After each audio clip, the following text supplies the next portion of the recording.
seeking justice. We can use our powers as consumers to influence the practices of those who wish to profit from our patronage. Thank you. Thank you, Miss Wiley, and thanks to the New Jersey Consumers League for another job well done. This concludes our program for this evening.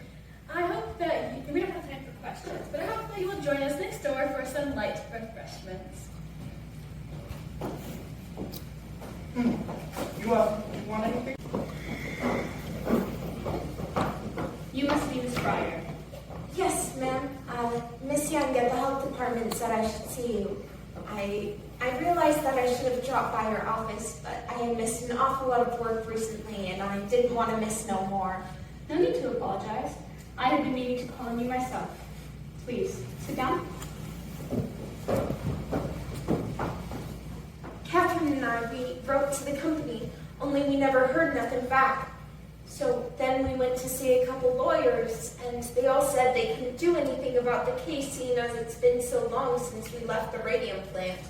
Something about the law won't allow it. The statute of limitations. Yes, and one lawyer, he said he would try to take the case anyhow, but he wants $1,000 up front. And I already spent everything I had saved for my wedding on doctors and dentists and hospitals, and Tommy, that's my fella, he says he don't care. He says he wants to get married anyhow. It's just, I don't know what good I would do him like this. Miss Wiley, if I could just get my compensation, then I could settle my debts, and maybe I wouldn't feel like I was saddling Tommy with such a burden. I am sorry to prattle on at you like this, but I'm just so tired of being pushed around. I don't blame you. So, can you help us? Tell me, Miss Fryer, just how far are you willing to go with this? Ma'am? Suppose I do find a lawyer to take your case. Someone willing to take it on a contingency. You wouldn't have to pay him unless you won. Would you be willing to sue? I want my compensation. Of course you do. Now, suppose the company comes to you and says, here's some money for you, Miss Fryer. Only, you are to tell no one what we've agreed to. You are to say nothing about how you got sick. Keep it quiet, you mean? Yes. That don't seem right.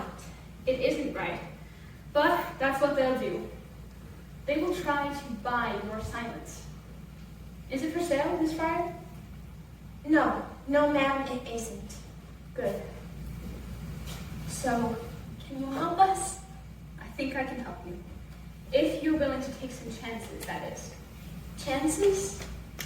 If you would be willing to set aside your own need, just for the moment, then we can put a stop to that company. We can stop them dead in their tracks. What would I need to do? Well, we start by putting you on page 1. Page 1? You want her to talk to the newspaper? Not just one newspaper. Many newspapers. Is that really necessary? All we want is for Grace to get her compensation. It's all right, Tommy. I understand your concerns, but this company has already shown that it's willing to go to extremes to protect itself. No, I'm afraid the only way we'll get through to them is to hit them where it matters most. Their public image. When every newspaper in America tells your story, how you suffered, how you were sorely treated, how the company denied all responsibility. When that happens, believe me, Miss Fryer, Arthur Roeder will come to the table with his hat in his hands. All right, Miss Wiley. I understand that it may be a little frightening. It's all right. I'm more angry than frightened right now. Good. You hold on to that anger, Miss Fryer. You're going to need it. Only, be sure that no one else sees it. Ma'am? Public sympathy, Miss Fryer. That's our strongest weapon. And the public doesn't have much sympathy for an angry woman. What's your proposal, Mr. Markley? $1,500 for each girl. That's not even a year's wages.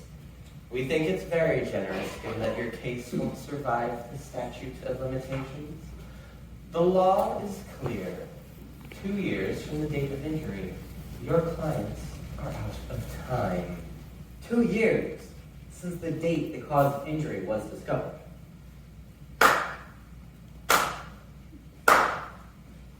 Very creative, Mr. Berry, very clever. I have to admire your imagination.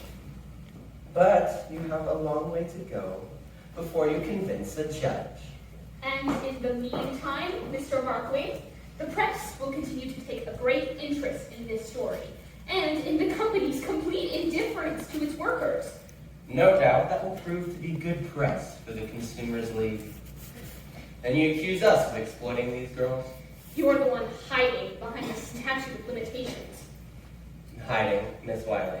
You know very well the law never anticipated a situation like this. These girls were dying years before anyone knew the cause. Before anybody knew.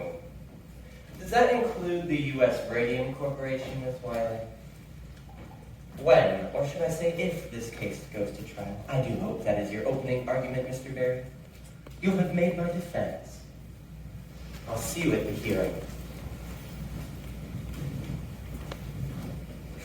The arrogance of that man. Tell me again the purposes of these articles, Miss Wiley. Public sympathy, Mr. Berry. That's the engine of reform. The U.S. Radium Corporation cares nothing for the girls it has poisoned. But the average housewife cares very deeply. These women do the shopping for their households. Public sympathy, Mr. Berry. Wait and see. 3 months to study an X-ray. It's outrageous. And the girls, how are they going to hold out for 3 more months? Catherine Shaw could barely make it into the court today. And Grace, she was trying so hard not to cry. You're doing wonderfully, Mr. Berry. It's a difficult case. Don't understand people like Markley. And Rover, how can they play this kind of game with the girls sitting right there? I don't know. But I do have some good news. I received a letter. What's this? It's from Catherine Drinker. She's an industrial hygienist. She worked with Dr. Drinker on his inspection of the radium plant. It was a joint effort, actually. This is the complete report. I received it this morning. Mrs. Drinker has been following our story very closely in the papers, and she was particularly disturbed to read that last article in the Ledger, the one where Mr. Lee says that he cleared the company. He doctored the report. Roger doctored the report. Apparently, he pulled out one page listing the blood conditions of a dozen employees and passed it off as the whole thing. We can use this. Yes, that should impress the judge. The judge. Miss Wiley, I'm not going to wait 3 months to make use of this. I want you to call your contact in the New York World. If Roder won't let us present our evidence in court, then he can read about it in the newspaper. Joseph Neff, a Newark dentist who treated Malia, has turned over portions of the jawbone he removed from her mouth. This X-ray film shows that the jawbone is still radioactive, 5 years after the girl died. Will he make your case? Will this force a settlement? Him make our case? No. This will make our case. Radium is one of the most dangerous. Settle with all the rest. Neff was right about that.